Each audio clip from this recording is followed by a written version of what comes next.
Hey everybody, and welcome to Outsider Tackle Box radio show and podcast. We are on the phone live with, what was his name? Oh yeah. Big Daddy? Little Daddy Paul. So, no, as you guys saw, Paul went out, what were you doing? Ribbon dancing?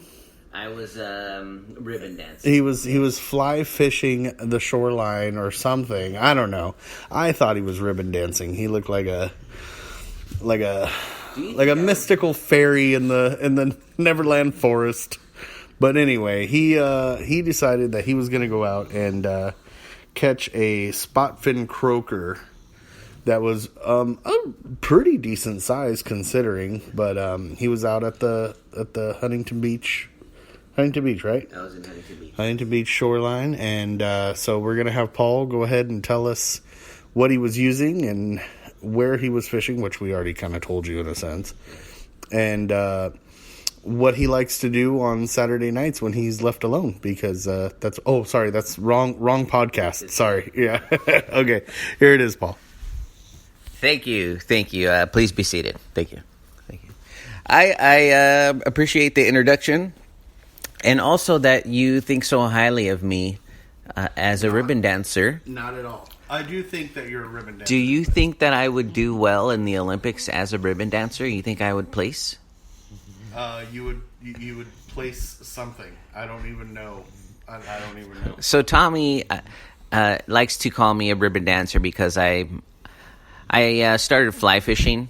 I have a fly pole that I like to use when I'm trout fishing in the Sierras, but I live so close to the beach here, and for those of you who don't know, I live in Huntington Beach, and I'm about 2 miles from the water, and I want to get more fishing in. Tommy doesn't like his feet in the sand, so it's hard to get him out, so I went out during the week, and I had a fly rod, and I'm using it's a 8-weight fly rod, Reddington, and I had to put my backing and my fly line on myself. That was interesting, first time. Back into it. Got to put my thanks for that.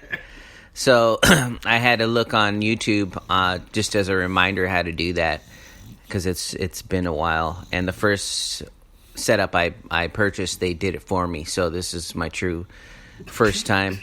They had to set up my ribbon. Well, they sold it to me like that. So I set up as Tommy likes to say, my ribbon dancing setup. And that's what you guys all look like out there. Seriously, you guys look like a bunch of cowboys trying to lasso nothing. Ooh, look at me. Whip, whip, whip, send. You do that quite well, but thank you. So I'm using sinking line, and I have about 10-pound leader, and I'm using. I went out and looked. It's a lot of sand in Huntington Beach, so there's sand crabs, and then some clams, and there are some bait fish out there. But I was trying to catch some surf perch, and this particular day, it was really windy, and I wasn't getting out far enough, and it was hard to do the ribbon dancing. And I it started to get too tangly for me. Tangly? Tangly. Is that a new word in the English dictionary? Yes, it's up there with fantabulous. It's up there with I gotta tinkle. It's with tinkle and those tangly. Tangly.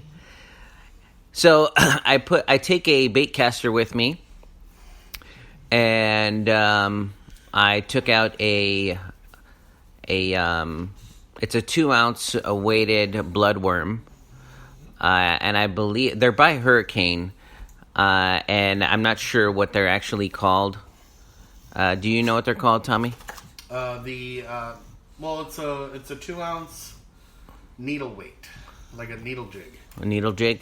Yeah. So it looks like a needle, and it's got on the back of it has a red bloodworm, and it actually gets pretty close to the bottom, and it has a little bit of movement on the retrieve. And on my bait caster, I am using a 15-pound line on my bait caster. And so the 2-ounce weight got me out enough in the wind and was able to get some pretty good distance and coverage for the different waters. I actually went on YouTube. There's quite a few people showing you how to read the waves and the different structures that are under the water based on the breaks and the shoreline. If you're looking at how far they come in, you could read some of the structures. There's quite a few people showing you how to read the waves, and you could also use the surfers to see where they're entering the water. It makes you one with nature. Yes. Reading waves. So it's nice to know that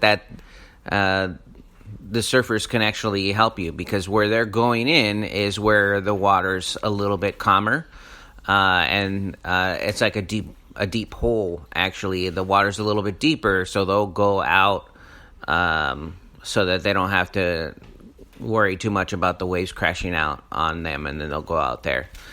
For the most part, some just go straight through the waves, but the ones who are using when they're reading the waves, they can get out a little bit better, and you see that, and then they'll swim over to where left or right, wherever they're trying to go, and you can use them to know where the riptides, the currents, and all that, which way they're going. I've been using a tide chart. It's a tide app and fish activity app. It's free, and it'll tell you what the tide is and what kind of fish activity. It's based on the lunar moon theory, which just has to do with the position of the moon and the so fish. Scientific, like your regular old Bill Nye. Well, Tommy doesn't naturally. He's Native American, and so he's just one with nature. He just looks up. Yeah. My people throw sand into air, tell direction of wind. So Tommy didn't go with me, so I didn't have his naturalistic prowess with me, and I had to use my fish app. You should have smoke signaled to me. I told you everything. Thank you. So I threw it out in between the breaks, because that seems to be a little bit where the holes are. It gets a little deeper, and it was rising tide, so I was getting the tide, and then I felt a little bit of tension on the line. It didn't hit that hard as like when you feel a trout or like a bass hit, and then try to run with it. I felt tension on the line, and I originally thought I was stuck, and so I tugged it just in case to set the hook, and there was definite tension on the line. So I saw my line moving somewhat to the right, and I started reeling it in. And I picked up a spot fin croaker, which spot fin croakers have the mouth on the bottom of their face, so they have like a rounded face, and then the mouth is on the bottom. And so, as opposed to it being on the top or the side. Well, the fish usually have it like in the front. Oh. Croakers look like suckers almost. They have a snout as a almost. Okay. Yeah. It's near their anal region. Got it. Well, it's closer to their pectoral fins. Oh, so it is. It's on the bottom. Okay. Yeah. The anal fin is. I thought they were going around biting things through their butt. Sorry. That would be interesting. That would be very interesting. This catch actually could have caught it in his butt. Mm-hmm. I think that the when I brought it in, the hook was stuck on top of the fish. On that. So what you're saying is you didn't actually catch it; you just accidentally snagged it. It could have been the case. Oh, okay. It could have been the case. So it was on the. I don't know what that fin's called, but the fin that's on top. Dorsal fin. Yeah. So I watch a lot of Animal Planet. Do you? No. It So yeah, I pulled in and I'm guessing what might have happened is it saw because the needle weight is shiny and it could have flickered and it went after the weight, and the hook is actually in the backside with the worm, and so if it was trying to bite the front part of the weight, it's very likely that the hook kind of snagged it. He was trying to bite, but he got hooked by the worm that's in the back of it, and it's only about 2 inches from the weight to the hook, so it's a little blood worm. But anyway, it was stuck enough for me to pull him in. Your pants were up, so you didn't get that confused, right? The 2-inch. I have a lot on when I'm going. Actually, my setup is I have waders. Oh, gotcha. Okay. And then there's no way that your 2-inch bloodworm could have been confused with a 2-inch bloodworm. No, Got it. no, Okay. definitely not. So I have a surf basket for the fly line to catch, so it's not floating away in the sand and me tripping over it. And then I have a side bag. It's got a strap that it's on the side, and then I'm carrying 2 rods with me.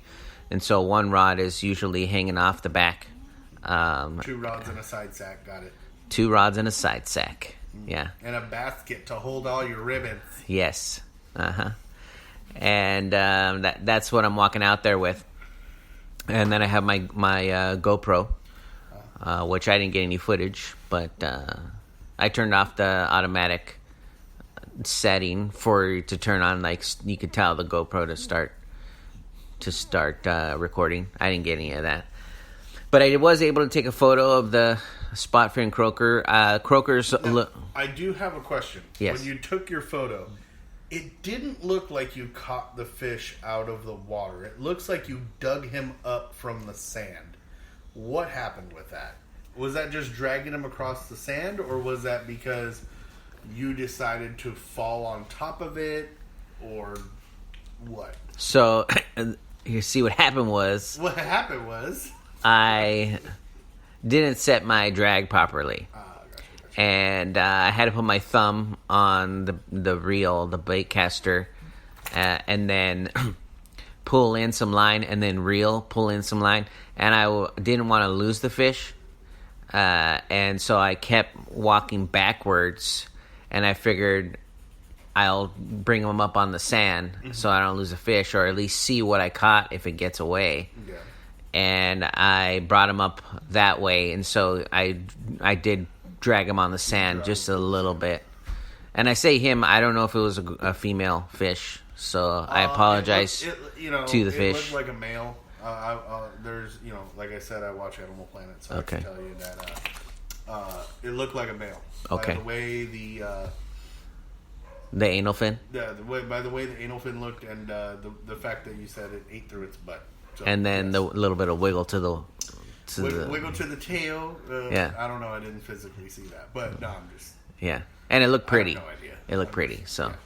Yeah. It looked masculine. It was pretty. It looked more masculine than the person that caught it. Oh, did it? Okay. I wasn't sure actually because croakers look a lot like Corbina to me. Yes. But I did not know, and I had to look this up. There's a couple of different croaker species, and there's the yellowfin croaker, and there's the spotfin croaker. And the spot fins are pretty easy to identify with a spot on their fin. Whoa! It's a little dark spot. It's easy to right? spot on the pectoral fin. Yeah, and the yellowfin croaker has yellow fins, so it makes it easy. And the Corbina just looks like a silver fish, a big silver, almost carp looking. They look like the croaker, but there's no identifiable anything about it. There's no spot or anything. There's other, and I apologize to those of you that actually know more and how to spot Corbina, but I am going off of what I know. He's working off of a second grade education. Knowledge, yeah. I took marine biology back in the day. You're not helping your situation. But there was a lot of marine biology. I can tell you nothing about fish. There was a lot of coloring involved.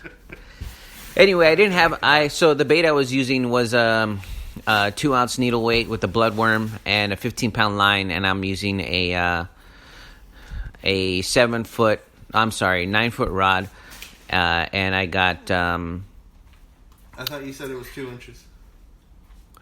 The rod. Sorry. The rod is. That's how tall the rod is. I wasn't paying attention. And 15-pound test, and I was able to pull that thing in. And I'm using kind of a lightweight setup so you could feel the fish and feel the fight. So that was fun. There you go. And then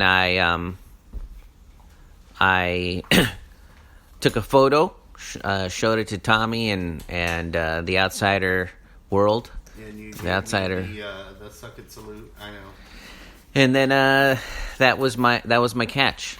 Nice. We need to go out to the pier, dude. I'm just saying. I'm all about your, I get you like to go out there and ribbon dance or pretend you're a cowboy lassoing up nothing. But, honestly, dude, I think we need to go hit up the pier. We'll go catch some mackerel and then go do some actual real fishing and go catch some sharks. I want to. I've actually never caught a shark. Sharks are fun. And I have a rod. And sharks, to quote a movie, sharks only bite when you touch their private parts. I actually have a pole that I'll pick up. All right, let's do it. We should go one day. We'll go catch some mackerel and then we'll go sharking.